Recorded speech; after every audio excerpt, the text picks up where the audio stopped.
Bonsoir à toutes et à tous et bienvenue dans cet entretien exceptionnel avec le président Patrice Talon qui prend aujourd'hui la parole au cœur de ce qui ressemble à une tambouille préélectorale. Monsieur le Président, bonsoir. Bonsoir. Merci de nous recevoir ici dans l'un de vos bureaux du Palais de la Marina. Monsieur le Président, l'ambiance préélectorale, vous le savez, elle n'est pas des plus sereines, puisqu'il y a encore des partis politiques qui n'arrivent pas à satisfaire aux conditions prévues par les lois électorales. Comment appréciez-vous cette situation? Et puis, avec le recul, est-ce que la réforme du système partisan n'est pas un peu trop exigeante? Je dois vous avouer que la situation dans laquelle se trouve la dynamique électorale ne m'enchante pas du tout. Elle porte préjudice à l'image de notre pays. Mais pour autant, il n'y a pas lieu d'indexer la réforme du système partisan, encore moins le code électoral.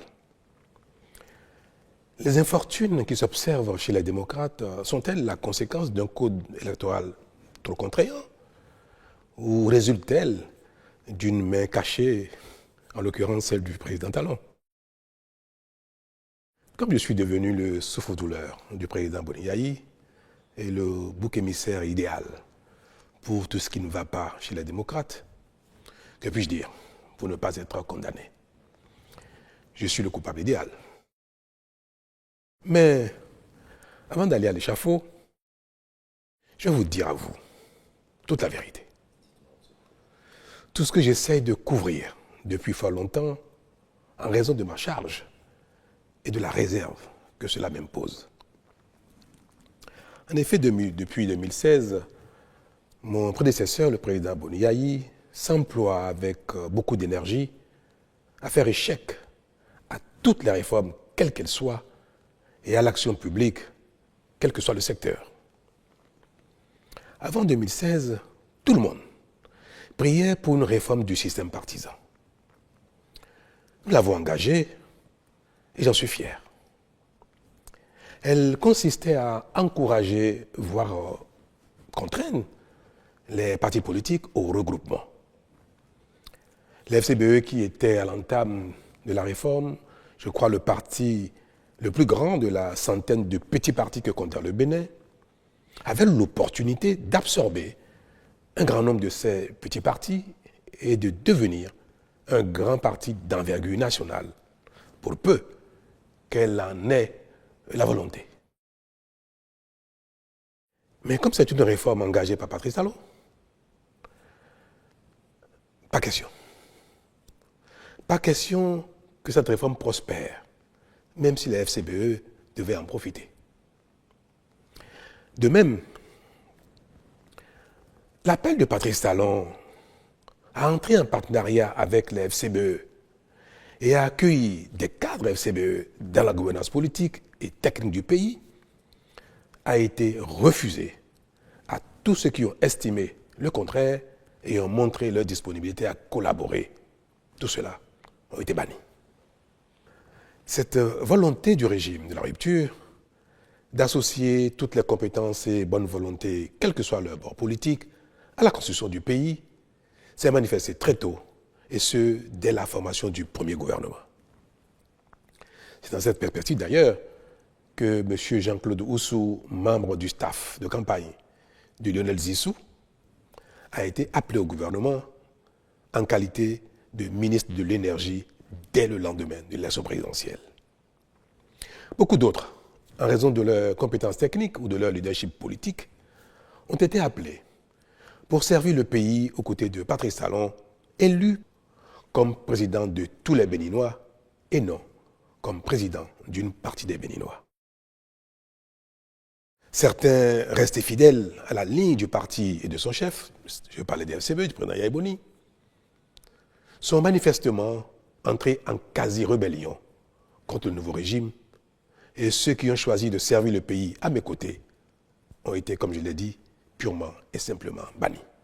Ce sont ces deux phénomènes, refus d'adhérer aux réformes politiques et refus de toute collaboration avec le nouveau régime qui ont conduit pratiquement à la scission des FCBE, puis à la création du parti Les Démocrates. Je résume. Et je peux vous dire que le point d'orgue de cette opposition radicale de principe a été atteint à l'occasion des élections de 2019. Mais de quoi s'est-il agi concrètement, Monsieur le Président? Mais vous n'avez pas manqué, en tant que Béninois, de suivre les événements, tout ce qui s'est passé au Parlement, puis à l'occasion de l'élection, avec les drames qui ont suivi. Souhaitez-vous que j'aille dans le détail? Allons-y, on veut bien comprendre, Monsieur le Président. Je crois que c'était en février 2019 que j'ai reçu ici au Palais l'ensemble des partis politiques représentés au Parlement. Parce que nous venons d'engager la réforme du système partisan. Les textes adoptés qui répondaient parfaitement à l'attente de tous avant 2016, ces textes ont commencé à être boudés par une partie de la classe politique, notamment les FCBE d'alors.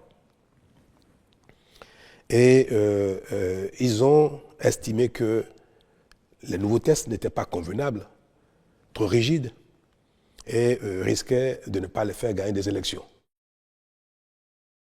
Mais comme nous sommes au début du processus et qu'il fallait trouver un terrain d'entente, j'ai accepté que l'ensemble des acteurs politiques au Parlement se mettent ensemble pour trouver les textes qui, selon eux, permettraient à tout le monde d'aller aux élections sereinement, tout en engageant la réforme du système partisan.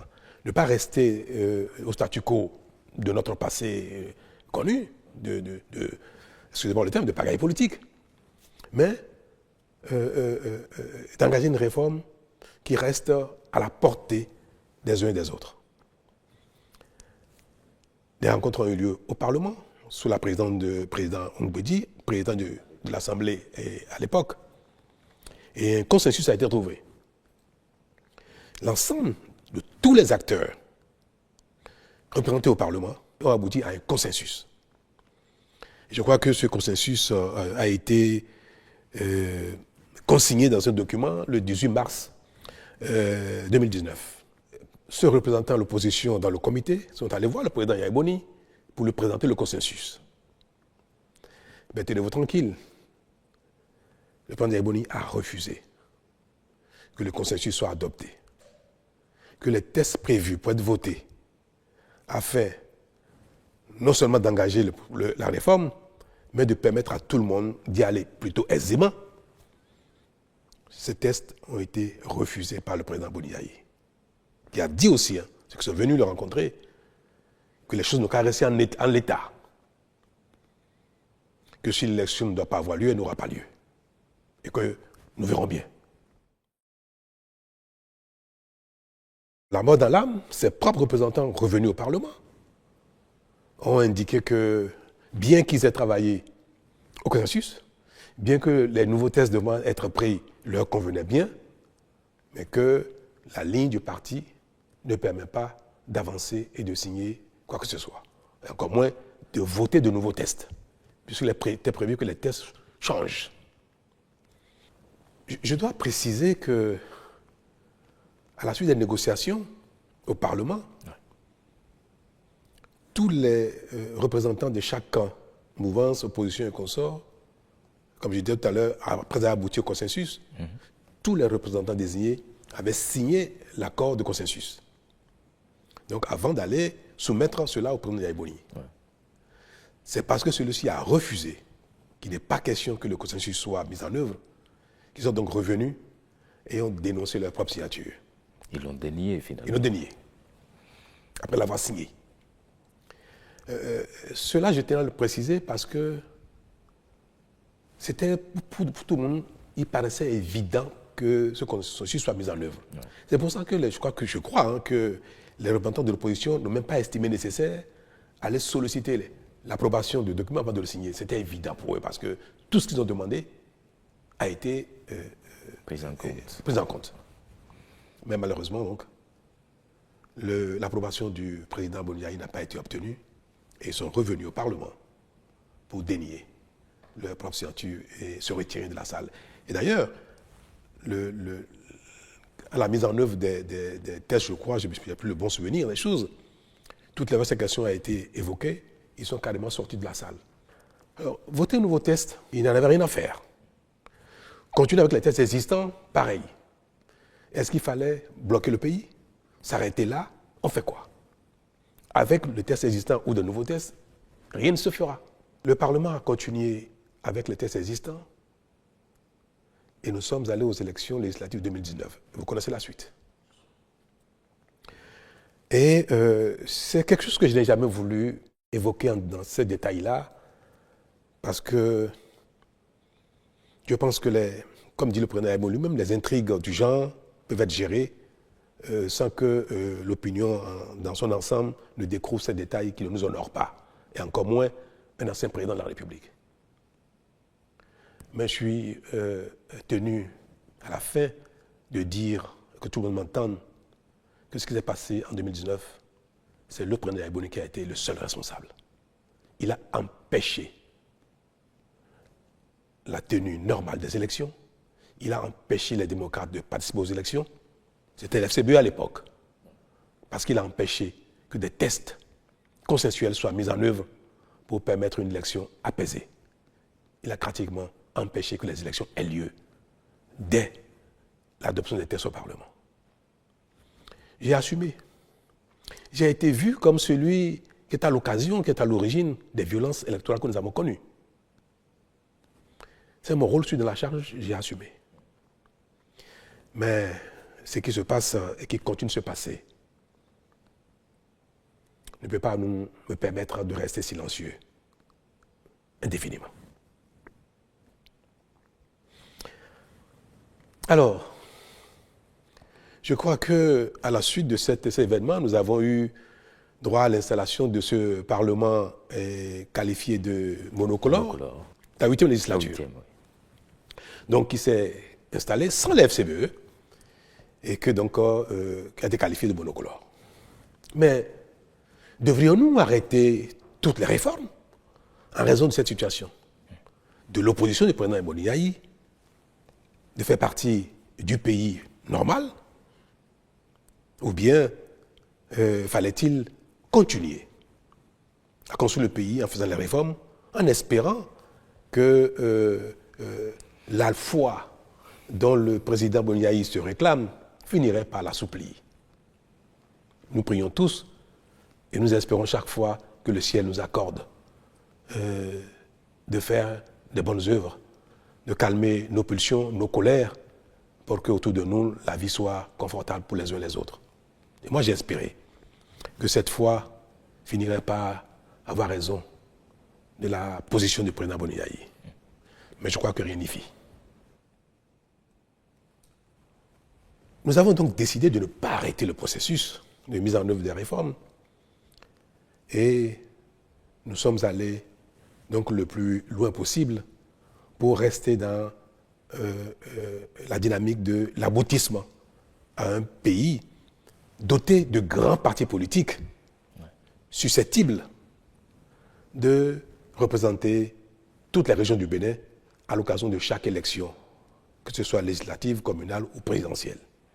Notre action, qui n'a pas manqué de continuer d'amadouer le président Ndiaye et le FCBE d'alors, nous a amené à entamer, à convoquer un dialogue politique en octobre 2019. Alors l'intérêt de ce dialogue était de tourner la page de la non-participation des FCBE aux élections, de la violence qu'il y a eu, et qu'ensemble, nous repartions sur une nouvelle base avec des tests peut-être nouveaux, un peu réajustés. Disons que j'ai été constamment dans cette dynamique de rediscuter avec les uns et les autres, de trouver des compromis pour avancer.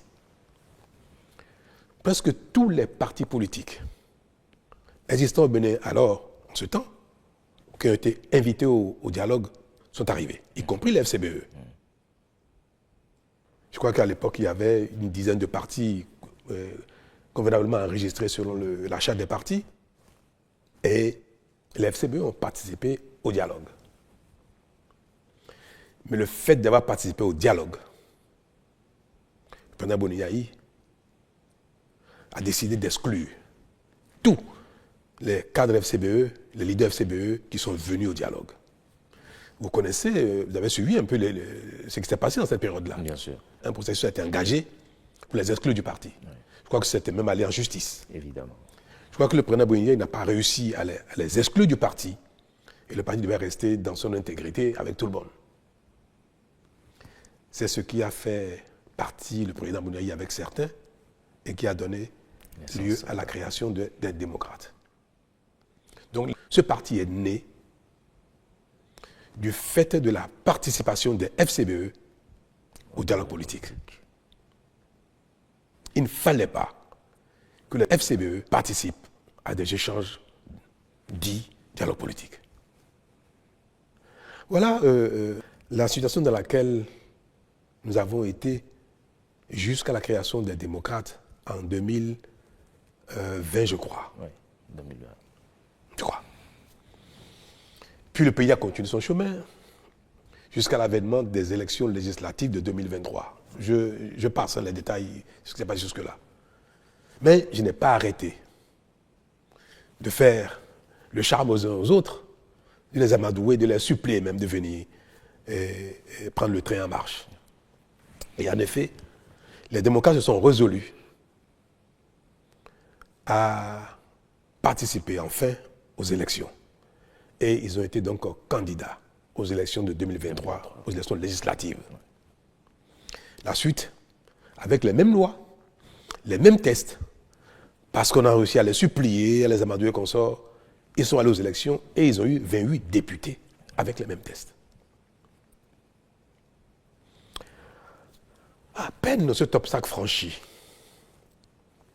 c'est-à-dire élection 2023 avec les nouveaux tests, que les prémices d'un contournement des dispositions mises en place ont commencé à apparaître ici et là, y compris dans mon propre camp. C'est-à-dire que après 1 an, 2 ans, 3 ans d'efforts, de sacrifices des uns des autres pour rester dans de grands ensembles et aller aux élections, je crois que nos démons nous ont rattrapés. Au sein de l'Union progressiste le Renouveau, qui est un parti qui me soutient, les velléités de liberté ont commencé à s'exprimer, à se faire voir. Pareil au Bloc républicain. Et encore davantage chez les démocrates qui venaient à peine de se constituer, d'aller aux élections et d'avoir des députés. J'ai même reçu en son temps une partie des cadres, des personnalités non moins importantes des démocrates qui m'ont prié, que maintenant que ils sont tous au Parlement, qui m'ont prié de revoir les seuils fixés pour avoir accès au partage des sièges dans le code électoral. Cette demande, également, je l'ai entendue au sein des BR, au sein des UP. Le Renouveau. Alors vous comprenez quelle a été ma tristesse. Est-ce qu'il fallait revenir en arrière, baisser les seuils pour qu'à nouveau les partis s'éclatent? Parce qu'un seuil plus bas permettait à ces deux partis de se diviser en 2 ou 3.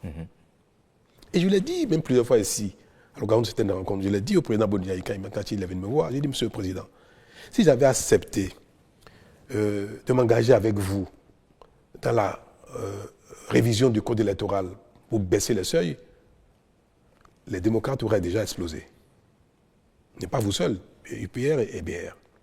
Dans ces conditions, vous comprenez pourquoi je suis resté droit dans mes bottes en essayant de convaincre les uns et les autres de bien vouloir rester là où ils sont, là où chacun se trouve, afin que nos sacrifices ne soient pas vains, puisqu'on serait retourné à la case départ. Voilà donc ce qui nous a amené à maintenir les tests, le code électoral, les tests actuels en l'état pour, je dirais, forcer la main aux uns aux autres de rester ensemble et même aller au-delà pour continuer les regroupements. Puis arrive le moment présent. l'élection présidentielle et les élections législatives et communales de 2026 et patatras. Le code électoral actuel a certes placé la barre haut pour tout le monde, mais a surtout permis, voire recommandé à chacun d'être disposé, après les élections, à échanger avec les autres afin qu'ils ne se voient plus comme des ennemis. Car c'est ce qui se passe actuellement. Et cela ne doit pas continuer. Ce que je dis par là? Vous observez que les échanges politiques, tout ce que fait le régime actuel et la réaction, les commentaires, l'opposition des partis dits d'opposition donnent l'impression que nous sommes dans un champ de bataille, sur un ring. Et ça, je l'ai dit une fois, on ne peut pas construire le pays quand on a l'impression qu'il y a une partie du pays contre une autre. Je suis à la fin de mon mandat et ce serait regrettable que je ne fasse rien pour que les choses changent. Ce n'est pas quelque chose qui m'a enchanté. C'est quelque chose dont j'ai souffert tout le temps. Et le moment est arrivé pour moi d'œuvrer à ce que, pour la suite, les choses ne se passent plus ainsi.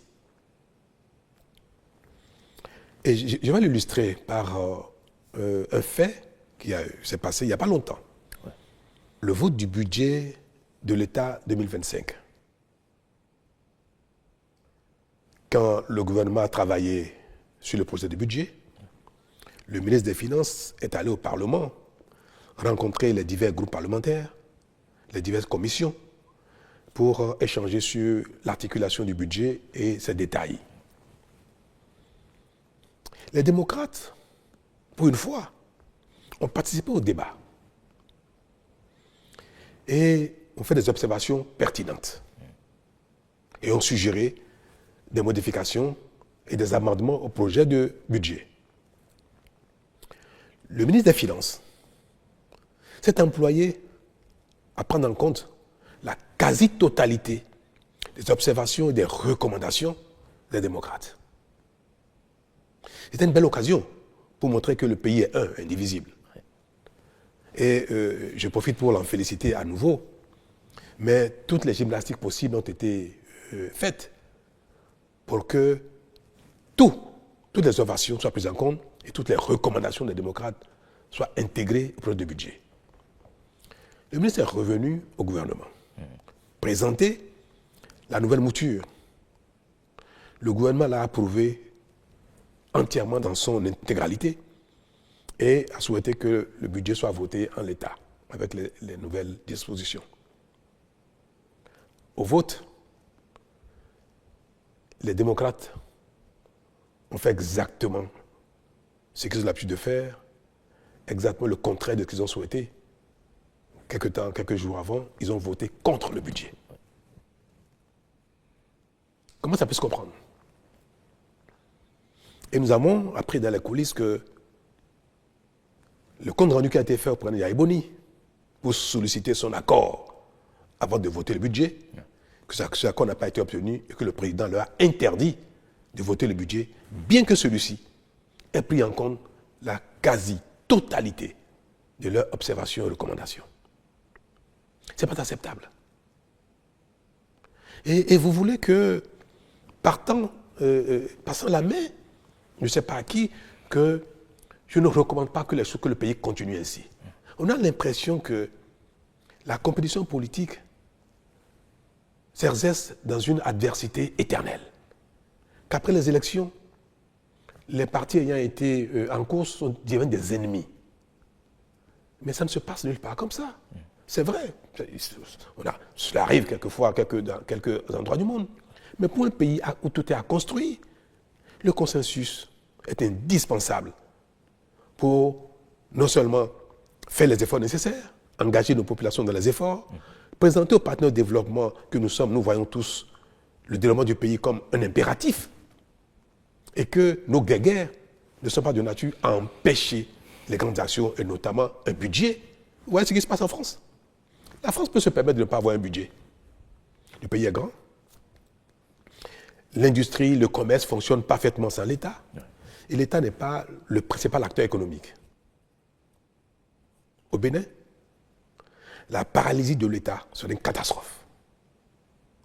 Donc on ne peut pas.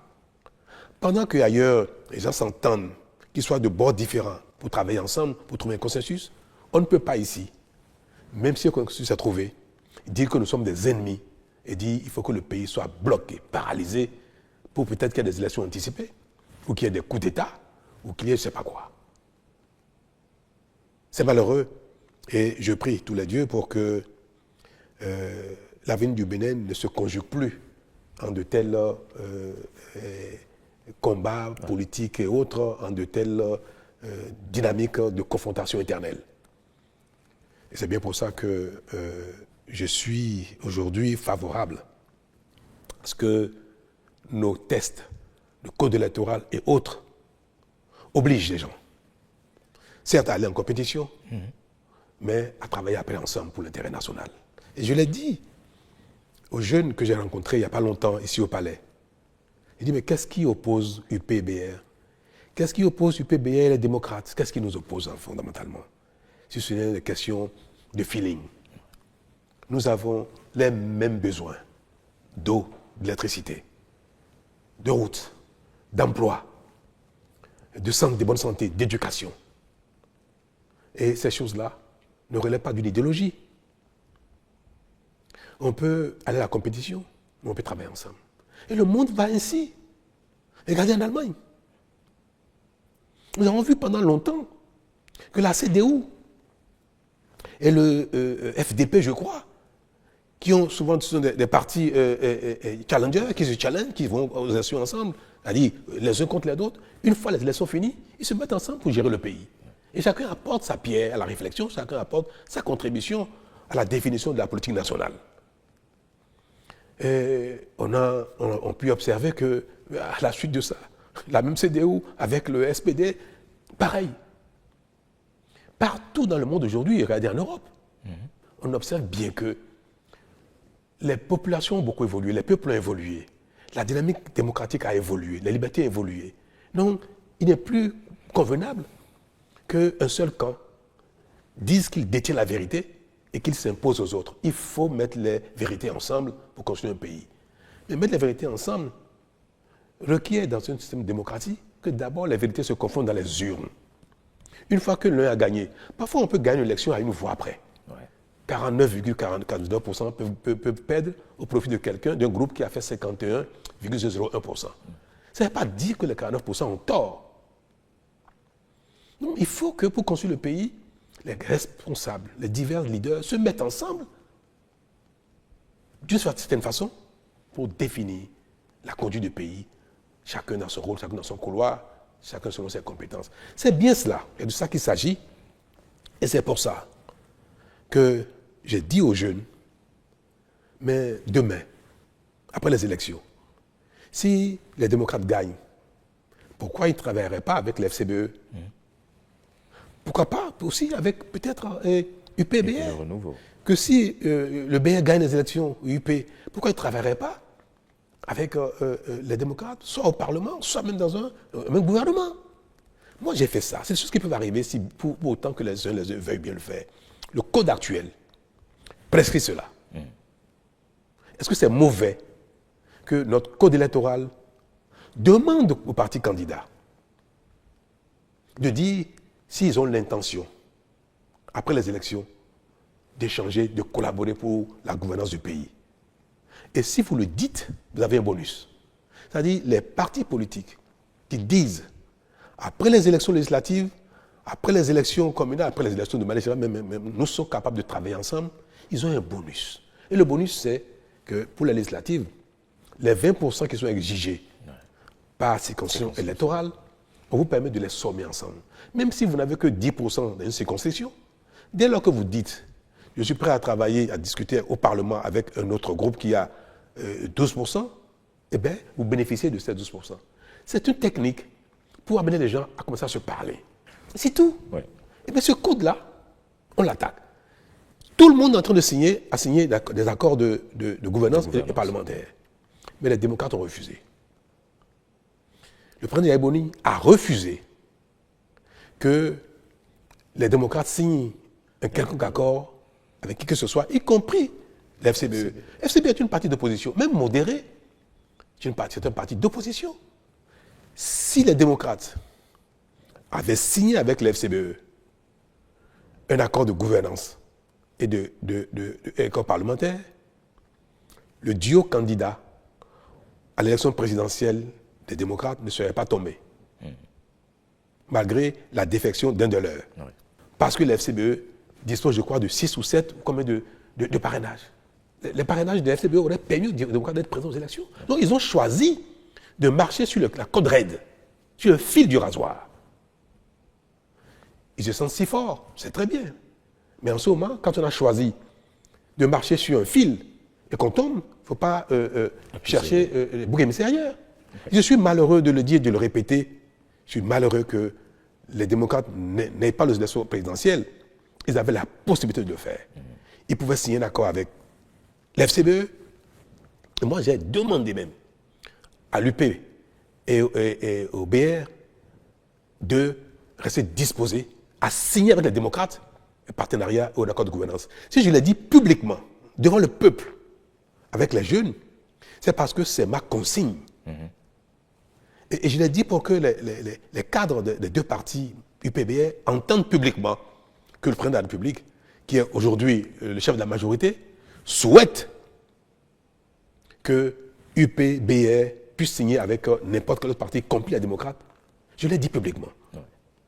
Qu'est-ce qui, honnêtement, pourquoi Yaïboni ne peut pas accepter de signer un accord avec ceux-ci et dire que si vous gagnez ou si je gagne, nous pouvons travailler ensemble.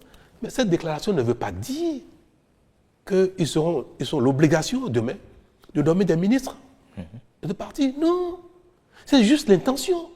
À la limite, même ils peuvent ne pas le respecter plus tard.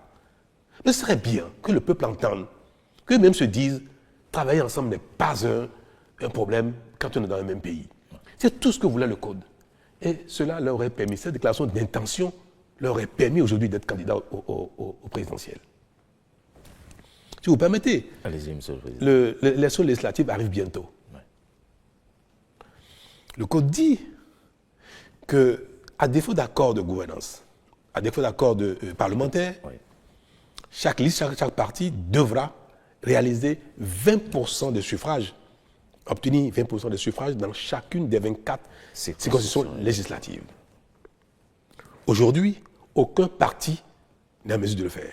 Peut-être que demain, ils le feront. Ni UP, ni BR, ni FCBE, ni MOEL, ni RN, même les démocrates, en tout cas, ils ne l'ont pas. Je ne sais pas s'ils y parviendront. Nous voulons y arriver là. Nous voulons y arriver. Que demain, nos partis soient d'envergure pour pouvoir être représentatifs partout. Et que partout dans le Bénin, les gens se sentent concernés par l'action d'un parti, le pouvoir d'un parti. Même si le parti n'est pas majoritaire partout, que le parti soit présent, suffisamment présent partout. Comme on n'y est pas encore, et que nous demandons aux gens de se regrouper pour y arriver, mais en attendant d'y être, on demande aux gens de faire des déclarations d'intention. Rien que ça. Que les démocrates disent, je pourrais travailler avec les BR après les élections. En quoi vraiment? C'est noble comme intention. Oui. Ça peut les influencer demain à être un peu disponibles. Mais en quoi c'est une contrainte? Oui, et cela leur aurait permis bientôt d'aller aux élections législatives sans être soumis à la satisfaction de ces 20% exigés. Et ils pourront avoir peut-être 50%, 60% du Parlement. Peut-être qu'ils auront 80 députés sur 109, rien qu'avec cette déclaration d'intention. Moi, je fais tout pour amener les uns les autres à travailler ensemble, à ne plus être des ennemis, au moins à déclarer leur intention de non-agression. Oui, vous parlez si bien d'intention de non-agression, mais croyez-vous vraiment à la viabilité de ces alliances entre des partis qui aujourd'hui sont d'obédience différentes? Mais vous voyez bien que les obédiences ne sont pas forcément liées à des idéologies de gouvernance politique. Quand on a tout, on a déjà les fondamentaux, on a l'école, la santé, les routes, l'eau, l'électricité, assez d'emplois, on peut parler d'obédience politique, en réalité liée à la vision. Mais aujourd'hui, nos populations demandent aux uns aux autres le minimum, comment je vais dire ça, le minimum de survie. Donc les gens sont dans des divers camps par affinité. C'est tout. Mais je vous ai dit, qu'est-ce qui différencie le PR du bloc républicain? C'est un camp d'affinité. Qu'est-ce qui fait que les démocrates ne sont pas ont quitté le FCBE? Pourquoi à l'époque les FCBE Yaïboni ne sont pas venus avec moi? Parce qu'il y a un problème à Yaïboni et à Patrice Talon. Le seul problème que les FCBE ont eu dans le passé, quand ils étaient dirigés par Yaïboni, le seul problème que les démocrates ont aujourd'hui, dirigés par Beni Yahi, c'est parce qu'il y a un problème entre Patrice Talon et Yaïboni. La guerre entre mon ami, mon grand frère, l'ancien président et moi, est en train de pourrir l'environnement politique au Bénin. Même l'environnement social. En train de pourrir même la paix et la quiétude, la concorde. C'est dommage. Vivement les élections de 2026 pour que nous quittions la scène politique. Je voudrais tant. Vous le souhaitez? Ah oui, que lui et moi, on quitte la scène politique. Ça c'est peut-être vous, mais peut-être pas lui. Mais je voudrais qu'il quitte aussi la scène politique. Ouais. Car à la limite, on se retrouve dans un conseil de sages pour donner des conseils aux gens, pour faire des arbitrages. Le Sénat voulait vous dire? Mais pourquoi pas? Je ne sais pas quel nom ça va s'appeler, mais il serait bien que nous quittions la scène politique. Notre relation nuit au Bénin. Moi, je fais tout pour qu'il en soit, que ce soit différent, que ce ne soit plus ainsi, mais je n'y arrive pas. Je n'y arrive pas. Je suis pressé que le terme de mandat arrive pour que les Béninois vivent autre chose en dehors de Talon et de Yaïboni. Vous savez, en 1990, à la conférence nationale, pourquoi les conférenciers ont mis la limite d'âge aux élections présidentielles, 70 ans? Pourquoi? Ça a été affirmé. Les anciens présidents que le Bénin a connus jadis, Maga, Arouma Degbe, Apiti, Zissou, ont pourri la vie aux Béninois par la compétition politique, par la guerre de leadership. À la conférence, paix à l'âme d'Apiti, Apiti n'y était plus, mais il restait encore 3. Maga, Arouma Degbe, Zissou. Presque à l'unanimité, sauf les 3. Les confédérations ont décidé de les mettre à l'écart, de les mettre au repos, de leur interdire d'être candidats. C'est ça aussi, les lois des pays sont faites pour régler les problèmes qui se posent au pays. Moi, je demanderais bien au Béninois, au Parlement, de voter une loi constitutionnelle pour interdire à Talon, à Yaïboni et à Soglo de faire la politique. Qu'on aille passer nos vacances au village. Votre retraite plutôt. Mais ça devient impératif pour le Bénin. Et je vous le promets. Si les Béninois apprennent à nous oublier demain, les choses changeront très vite dans le pays, plus vite qu'on le pense. Alors, une dernière question, oui. Monsieur le Président. Vous permettez, est-ce que vous pensez que les frondeurs LD aujourd'hui pourraient atterrir aux côtés des partis de la mouvance? Mais beaucoup d'entre eux sont demandeurs. Ah oui. Beaucoup de démocrates sont demandeurs. Quand le président Boni est venu me voir ici au palais il y a quelques jours, il m'a demandé, mais il faut faire quelque chose pour que le duo soit réhabilité. Mais je lui ai dit, je ne suis pas fait de miracle. C'est trop tard. Vous le saviez ça. Pourquoi vous n'avez pas voulu le faire plus tôt? Pourquoi vous n'avez pas voulu faire un accord avec les FCBE, ni avec BR, ni UP? Mais il m'a dit, oui, d'accord, c'est trop tard, mais qu'est-ce qu'on peut faire maintenant? Je dit, monsieur le Président, dites-moi, s'il y a un moyen de le faire, je le ferai. Mais je ne trouve pas comment revenir en arrière. Il souhaitait quoi? Annuler le processus. Il faut repartir. Mais ce n'est pas bien. Il ne faut pas que leur intransigeance, leurs erreurs amènent le pays à faire du n'importe quoi. Donc j'ai dit, monsieur le Président, ce n'est pas possible. Moi, je ne peux rien faire, je ne vois pas ce que je peux faire pour ramener le processus en arrière afin que Maître Agbodjo et l'audio soient à nouveau éligibles. Je ne sais pas ce que je peux faire. Si vous trouvez quelque chose à me conseiller qui est dans mes cordes, je le ferai. Mais quelque chose de réaliste. Et puis nous allons parler de législative. Et je lui ai dit, Monsieur le Président, attention. Ce que vous faites, ne continuez pas, parce que si jamais il y a un malheur aux législatives, vous serez seul responsable. Vous n'allez pas chercher encore talon si jamais les élections législatives se passent mal et que les démocrates ne sont pas au Parlement. Parce que le risque de ne pas au Parlement guette tout le monde. Tous ceux qui veulent aller aux élections tout seuls, ils sont guettés par ce risque-là. Et si ça arrive, et il m'a dit, le président Bouniaï, j'ai entendu dire que j'ai dit que je veux que tout le monde aille au BR ou à l'UP. Mais ce que je lui ai dit, c'est simplement que les uns et les autres discutent, que les démocrates peuvent discuter avec UPBR, mais discuter avec CBE pour faire une déclaration d'intention, d'amour. Même si l'amour ne se consomme pas après, parfois la déclaration peut suffire. Pour qu'il n'y ait pas ce risque-là. Il est parti d'ici en me disant qu'il me reviendrait là-dessus et qu'au besoin, je pourrais aider à ce que les UPBR acceptent de le faire. Le débat a eu lieu chez les démocrates au lendemain de son arrivée ici. Le débat a eu lieu. Certains ont dit « Alléluia, il faut le faire ». D'autres ont dit non. Et in fine, le président Boni lui-même a dit non. Nous aurons des élections dans ces conditions, quelles que soient les conséquences que ça va générer. Et nous verrons bien après ce qui va se passer. Mais alors il ne se passera rien du tout.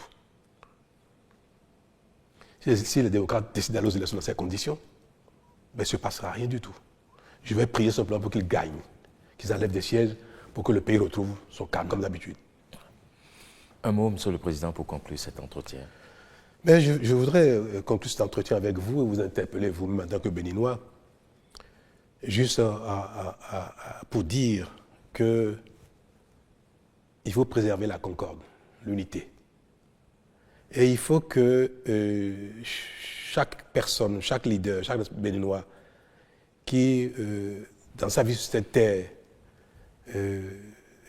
finit d'accomplir sa mission, un rôle donné pendant un temps, qu'il veuille que ceux qui vont le succéder, quelles que soient les conditions, puissent réussir pour l'intérêt général. Que celui qui part ne souhaite pas le chaos après lui. Je veux dire que la compétition politique ne doit pas se faire au détriment du pays. Malgré nos déceptions, malgré nos divergences, il ne faut pas que nous soyons ennemis au point de compromettre l'intérêt général.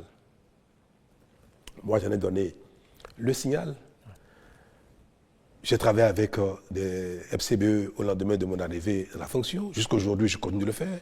L'ancien Premier ministre Zinsou, qui a été mon challenger aux élections de 2016. Aujourd'hui, il travaille avec le Bénin, il travaille pour le Bénin. Il fait des choses extraordinaires. Moi, je suis admiratif de ce qu'il fait. Il nous accompagne beaucoup, il nous aide beaucoup. Il aime son pays. Moi, j'ai pu, en 2016, même mal juger sa capacité à se donner pour le Bénin. Et j'observe, il n'est pas président, mais il fait des choses extraordinaires pour le Bénin. Et ça, vous voyez, s'il avait suivi Yaya Boni, il nous aurait privés de ses compétences. Il nous aurait privés de tout ce qui nous apporte dans le succès de notre action. C'est ce que je voudrais que chacun fasse, qu'on soit d'un bord ou de l'autre. Quand c'est le pays, on peut servir le Bénin. On peut ne pas être d'accord avec Talon, Patrice. On peut ne pas être d'accord avec la rupture. Il ne faut pas saboter le Bénin. Il y a un monsieur qui fait des posts sur les réseaux sociaux, qui est un poulain du président Yaya Boni, un projet démocrate. Un protégé, un poulain, je sais de quoi je parle, Yaya Boni, qui raconte sur les réseaux sociaux que nul ne doit aller investir au Bénin. N'allez pas au Bénin, vous serez escroqué, vous serez broyé, vous serez mis en prison. Les Béninois sont des voleurs, ils vont vous voler, ils vont vous escroquer. L'État même du Bénin va vous escroquer aussi, vous serez broyé. C'est un Béninois qui est un des sympathisants démocrates, un proche du président Yaya Boni, qui dit de pareilles choses sur les réseaux sociaux. Mais j'aurais voulu dire au président, mais dites-lui d'arrêter, c'est pas bien, parce qu'il ne porte pas préjudice à Talon, c'est le Bénin. Il dit aux gens de ne pas venir au Bénin, n'allez jamais au Bénin. Alors, quand je vais partir, il dira quoi? Ah bon, le diable est parti, maintenant vous pouvez aller au Bénin. Mais il aura impacté négativement le Bénin. Il n'aime pas le Bénin négativement. Quand le président est venu me voir il y a quelques jours, permettez que j'ai cet détail de conclure. Il y a des web activistes qui sont dans la même dynamique, qui seraient en détention aujourd'hui. Par exemple, Ben Yahi m'a prié de faire quelque chose pour les libérer. J'ai dit, mais je fais quoi, Monsieur le Président? C'est la justice je ne commande pas la justice en cette matière. Il me dit, non, faites quelque chose parce que quand ils vont sortir, ils ne recommenceront plus. Je dis, ah bon, Président, vous pouvez en jurer? Il m'a dit oui. Et c'est alors que je lui ai dit, ah bon, donc vous êtes commanditaire. C'est pas bien. C'est pas bien.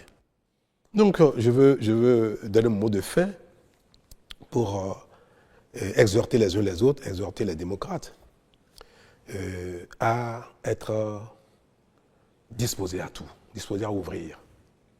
Et je veux interpeller surtout ceux que j'ai vus démissionner des démocrates. C'est malheureux qu'ils aient démissionné. C'est dommage. Mais j'ai entendu qu'ils ont un idéal et qu'ils ne veulent plus continuer à prêcher dans le désert. Et ça, moi, ça m'a touché. Et j'ai ici un message pour eux. C'est que si leur idéal ne peut pas prospérer dans le groupe politique actuel et qu'ils sortent de ce groupe-là, il ne faut pas que leur idéal meure. Il faut qu'ils continuent de le promouvoir. Mais le meilleur moyen de promouvoir un idéal politique, c'est d'être un acteur politique. Et c'est pour ça que, sans état d'âme, je vais inviter le ministre d'État Wadaï, candidat aux élections présidentielles. Je vais inviter l'Union progressiste de Renouveau. Je vais inviter le Bloc républicain, Moël Béné, RN, pour les rencontrer, discuter avec eux et leur permettre même de s'exprimer leur idéal dans un cercle plus large. Parce que ce que je prône depuis, c'est d'ouvrir le champ des discussions politiques, d'ouvrir les cercles de rassemblement politique. Et il ne faut pas les laisser en rade, parce qu'ils n'ont pas trouvé bonheur là où ils sont. Mais ils sont des acteurs politiques, ils continuent de vouloir défendre un idéal, il ne faut pas les laisser en rade. Je serai heureux de les voir, discuter avec. Et je voudrais également que d'autres démocrates qui sont encore dans le parti influencent le président Bouniaï, influencent les faucons du parti pour qu'ils ouvrent des discussions avec les FCBE, avec BA, avec UP, pour que les compétitions électorales ne fassent pas de nous des ennemis. Et ça, telle est ma prière. Et je vais, demain ces jours-ci, agir pour ça. Je veux le ministre Wadaï, je lui dirai qu'il doit le faire. Je veux le président Djogbenou, Biochane, Ayadji et Mme Prunesio, je vais leur dire qu'il faut aller parler avec ceux qui ne pas trouver leur bonheur et qui sont sortis pour que le Bénin continue de rassembler ses fils qui ont de la vocation politique pour travailler ensemble pour le Bénin. C'est ma volonté, c'est ma prière. Merci beaucoup, Monsieur le Président. Merci. Merci à toutes et à tous. À très vite.